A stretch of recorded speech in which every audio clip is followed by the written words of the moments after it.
Hello बच्चों, कैसे हैं आप बच्चों।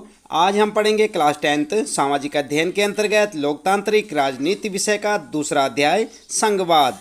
हम आपको बताएंगे बच्चों इस पाठ से संबंधित प्रश्नों के उत्तर। तो चलिए शुरू करते हैं। सबसे पहला प्रश्न है यहाँ पर आपका, भारत के खाली राजनीतिक नक्शे पर इन राज्यों की उपस्थिति दर्शाएं। और कौन कौन से राज्य हैं बच्चों? मणिपुर, सिक्किम, छत्तीसगढ़ और गोवा।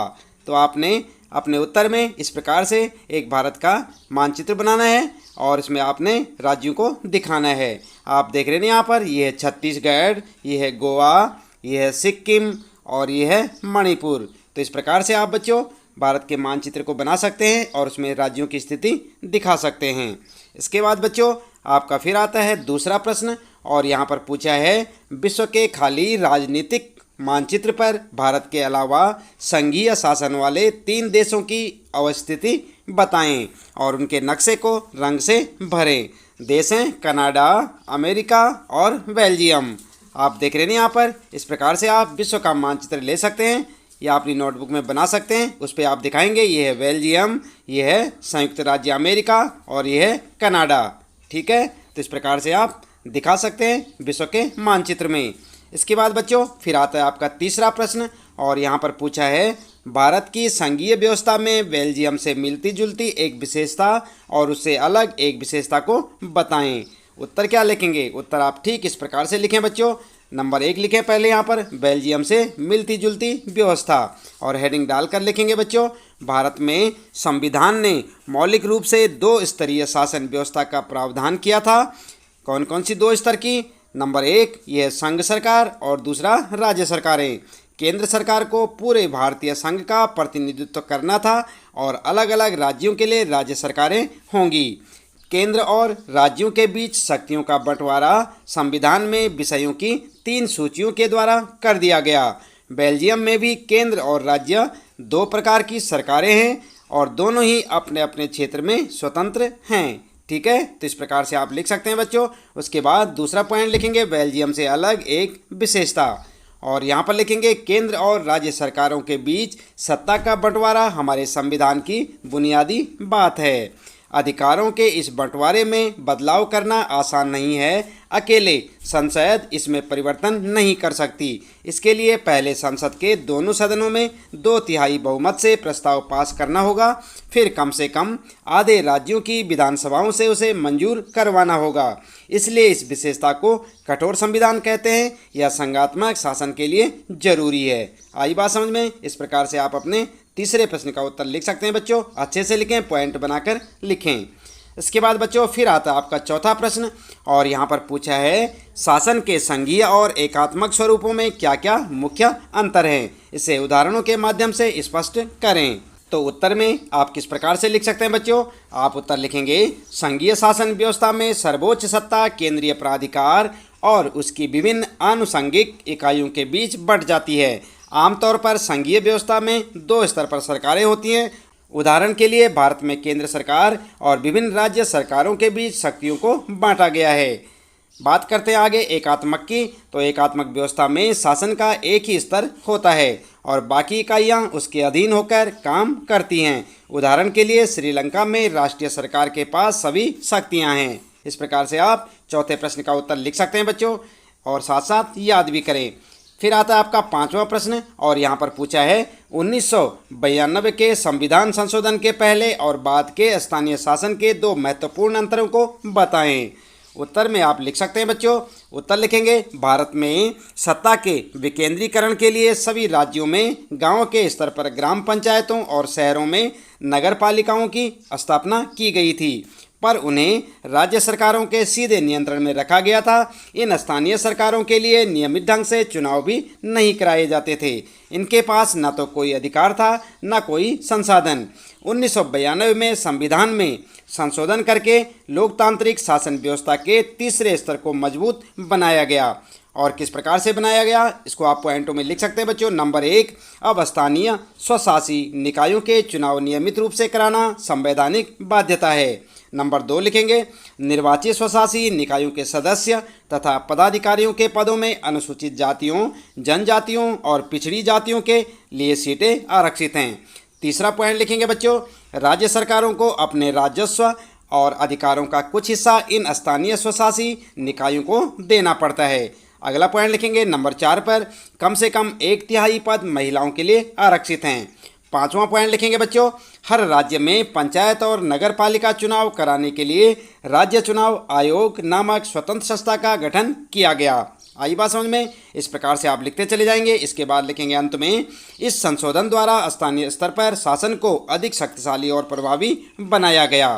तो ये था आपका पांचवा प्रश्न और उसका उत्तर। इसके बाद बच्चों फिर आता आपका छठा प्रश्न और यहाँ पर कहा है रिक्त स्थानों को भरें। आप देख सकते हैं यहाँ पर ये रिक्त स्थान दे रखे बच्चों, आपने इनको भरना है। तो बच्चों किस प्रकार से आपको रिक्त स्थान भरने हैं आप यहाँ पर उत्तर में से देख सकते हैं। जहाँ जहाँ अंडरलाइन कर रखा है यहाँ पर, ये आपके लिए रिक्त स्थान में भरने के लिए लिखा गया है और आप इसे रिक्त स्थानों में भर सकते हैं। आपका उत्तर हो जाएगा। आप देख सकते हैं यहाँ पर उत्तर में, चूंकि अमेरिका स्वतंत्र राष्ट्रों के साथ आकर संघ बनाने की तरह का संघ है, इसलिए वहाँ सभी इकाइयों को समान अधिकार हैं। संघीय सरकार के मुकाबले प्रांत अधिक शक्तिशाली हैं, लेकिन भारत की संघीय प्रणाली आंतरिक विविधता को ध्यान में रखते हुए बनाए गए संघ की है और यहाँ कुछ राज्यों को औरों से ज़्यादा शक्तियाँ प्राप्त हैं। इस प्रकार से आप अपने जो रिक्त स्थान हैं उन्हें भर सकते हैं। इसके बाद बच्चों फिर आता आपका सातवां प्रश्न और इसमें कहा है भारत की भाषा नीति पर 3 प्रतिक्रियाएं दी गई हैं। इनमें से आप जिसे ठीक समझते हैं उसके पक्ष में तर्क और उदाहरण दें। तो यहाँ पर 3 प्रतिक्रियाएं हैं बच्चों और नंबर 1 सबसे पहली प्रतिक्रिया है संगीता की ओर से। संगीता क्या कहती है? प्रमुख भाषाओं को समाहित करने की नीति ने राष्ट्रीय एकता को मजबूत किया है। फिर अरमान की प्रतिक्रिया है। अरमान कहता है भाषा के आधार पर राज्यों के गठन ने हमें बांट दिया है, हम इसी कारण अपनी भाषा के प्रति सचेत हो गए हैं। इसके बाद है हरीश की ओर से प्रतिक्रिया। हरीश कहता है इस नीति ने अन्य भाषाओं के ऊपर अंग्रेजी के प्रभुत्व को मजबूत करने भर का काम किया है। तो यहाँ पर आपको बताना है कि कौन सा तर्क आपको बिल्कुल सही लगा। उत्तर में आप लिख सकते हैं बच्चों, यहाँ पर उत्तर लिखेंगे संगीता का भारत की भाषा नीति पर तर्क सही है। उसका कहना है कि प्रमुख भाषाओं को समाहित करने की नीति ने राष्ट्रीय एकता को मजबूत किया है। भारत में 40% लोग हिंदी बोलते हैं। हिंदी के अतिरिक्त भी बहुत सी भाषाएं बोली जाती हैं। यदि किसी एक भाषा को प्रमुख बना दिया जाता तो अन्य भाषाई लोगों के सामने कई समस्याएं खड़ी हो जाती। भारतीय राजनेताओं ने सभी प्रमुख भाषाओं को समाहित करके जो लचीला रुख अपनाया, उसी से हमारे देश में शांति व व्यवस्था बनी हुई है तथा हम श्रीलंका जैसी गृह युद्ध व अशांति की स्थिति में पहुंचने से बचे हुए हैं। ठीक है, इस प्रकार से आप अपने 7वें प्रश्न का उत्तर लिख सकते हैं बच्चों। फिर आता है बच्चों आपका 8वां प्रश्न और यहाँ पर कहा है संघीय सरकार की एक विशिष्टता है। और क्या है विशिष्टता? यहाँ पर आप देख सकते हैं। क है राष्ट्रीय सरकार अपने कुछ अधिकार प्रांतीय सरकारों को देती है। ख है अधिकार विधायिका, कार्यपालिका और न्यायपालिका के बीच बंट जाते हैं। और ग है निर्वाचित पदाधिकारी ही सरकार में सर्वोच्च ताकत का उपयोग करते हैं। इसके बाद घ है बच्चों सरकार की शक्ति शासन के विभिन्न स्तरों के बीच बढ़ जाती है। तो यहाँ पर आप अपना उत्तर लिख सकते हैं बच्चों। उत्तर में लिखेंगे आप घ सरकार की शक्ति शासन के विभिन्न स्तरों के बीच बढ़ जाती है। आई बात समझ में? इस प्रकार से आप अपने 8वें प्रश्न का उत्तर यहाँ पर दे सकते हैं। इसके बाद बच्चों फिर आता आपका 9वां प्रश्न और यहाँ पर कहा है भारतीय संविधान की विभिन्न सूचियों में दर्ज कुछ विषय यहाँ दिए गए हैं। इन्हें नीचे दी गई तालिका में संघीय सूची, राज्य सूची और समवर्ती सूची वाले समूह में लिखें। और यहाँ पर आप उन विषयों को देख सकते हैं बच्चों, जैसे ये रक्षा और उसके बाद है ख पुलिस, ग कृषि, ग शिक्षा, ग बैंकिंग और च है वन। इसी प्रकार से आगे है छ है संचार, ज है व्यापार और ज है विवाह। आप अपनी पाठ्य पुस्तक में देख सकते हैं बच्चों। इस प्रकार से आपको एक टेबल देखने को मिलेगी और आपने संघीय सूची, राज्य सूची और समवर्ती सूची में इन विषयों को यहाँ पर अंकित करना है। तो उत्तर में आप किस प्रकार से लिखेंगे बच्चों? उत्तर आप इस प्रकार से लिख सकते हैं। संघीय सूची के अंदर लिखेंगे रक्षा, बैंकिंग और संचार। इसी प्रकार राज्य सूची के अंदर लिखेंगे पुलिस, कृषि और व्यापार। समवर्ती सूची में लिखेंगे शिक्षा, वन और विवाह और आपका उत्तर हो जाएगा। इसके बाद आता है फिर बच्चों आपका 10वां प्रश्न और यहाँ पर कहा है नीचे भारत में शासन के विभिन्न स्तरों और उनके कानून बनाने के अधिकार क्षेत्र के जोड़े दिए गए हैं। इनमें से कौन सा जोड़ा सही मेल वाला नहीं है? तो आपको यहाँ पर बताना है बच्चों कौन सा जोड़ा सही मेल का नहीं है। यहाँ पर एक है राज्य सरकार और राज्य सूची लिखा है, केंद्र सरकार संघीय सूची, ग है केंद्र और राज्य सरकार समवर्ती सूची और ग है स्थानीय सरकार अवशिष्ट अधिकार। तो यहाँ पर आपको बताना है कि कौन सा सही मेल नहीं है। उत्तर में आप लिख सकते हैं बच्चों घ वाला आपका बिल्कुल करेक्ट है। और यहाँ पर है स्थानीय सरकार अवशिष्ट अधिकार, याद भी करें बच्चों साथ साथ। इसके बाद फिर 11वां प्रश्न है बच्चों, सूची फर्स्ट और सूची सेकंड में मेल ढूंढें और नीचे दिए गए कोड के आधार पर सही उत्तर चुनें। तो यहाँ पर आप सबसे पहले मेल ढूंढेंगे और उनके जो है सही कोड के आधार पर सही उत्तर का चुनाव करेंगे। आप देख रहे हैं ना, आपकी पाठ्य पुस्तक में आपको इस प्रकार से एक टेबल देखने को मिलेगी, फर्स्ट सूची और सेकंड सूची।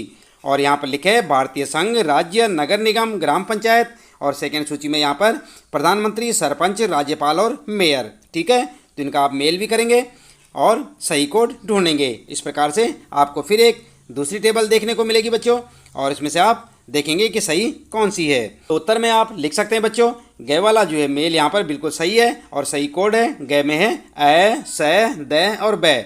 आप देख रहे हैं यहाँ पर पहले के साथ मिलाएंगे, दूसरे के साथ स, तीसरे के साथ द और चौथे के साथ ब, और आपका उत्तर हो जाएगा बच्चों। इसके बाद फिर आता है आपका 12वां प्रश्न है, और यहाँ पर है इन बयानों पर गौर करें। अ है संघीय व्यवस्था में संघ और प्रांतीय सरकारों के अधिकार स्पष्ट रूप से तय होते हैं। और ब है बच्चों, भारत एक संघ है क्योंकि केंद्र और राज्य सरकारों के अधिकार संविधान में स्पष्ट रूप से दर्ज हैं और अपने अपने विषयों पर उनका स्पष्ट अधिकार है। और इसके बाद बच्चों फिर से है, श्रीलंका में संघीय व्यवस्था है क्योंकि उसे प्रांतों में बांट दिया गया है। इसके बाद द है बच्चों, भारत में संघीय व्यवस्था नहीं रही क्योंकि राज्यों के कुछ अधिकार स्थानीय शासन की इकाइयों में बांट दिए गए हैं। और प्रश्न है फिर आपके लिए, ऊपर दिए गए बयानों में कौन कौन सही हैं। तो यहाँ पर आप लिख सकते हैं बच्चों अपना उत्तर। यहाँ से आपने देखना है, स से अ ब स, और रे में है अ स और द, और ग में अ और ब, और मैं में ब और स। इनमें से आपने देखना है कि इनमें सही उत्तर कौन सा है। तो उत्तर में आप क्या लिख सकते हैं बच्चों, उत्तर आपका होगा ग वाला बिल्कुल सही है, जैसे आप यहाँ पर देख सकते हैं अ और ब सही हैं। तो इस प्रकार से आप अपने इस 12वें प्रश्न का उत्तर लिख सकते हैं बच्चों। इसके साथ ही इस पाठ से संबंधित प्रश्नों के उत्तर यहाँ पर समाप्त होते हैं। उम्मीद है कि आपको अच्छे से समझ आए होंगे। इसी प्रकार कक्षा 10 सामाजिक अध्ययन के अंतर्गत लोकतांत्रिक राजनीति विषय के सभी पाठों के प्रश्नोत्तर जानने के लिए चैनल को सब्सक्राइब अवश्य कर दें, बेल आइकन भी दबा दें बच्चों, ताकि आपको आने वाली प्रत्येक पाठ की वीडियो की नोटिफिकेशन मिलती रहे। और जुड़े रहें हमारे साथ। मिलते हैं फिर अगली वीडियो में नए पाठ के कुछ नए प्रश्नोत्तरों के साथ।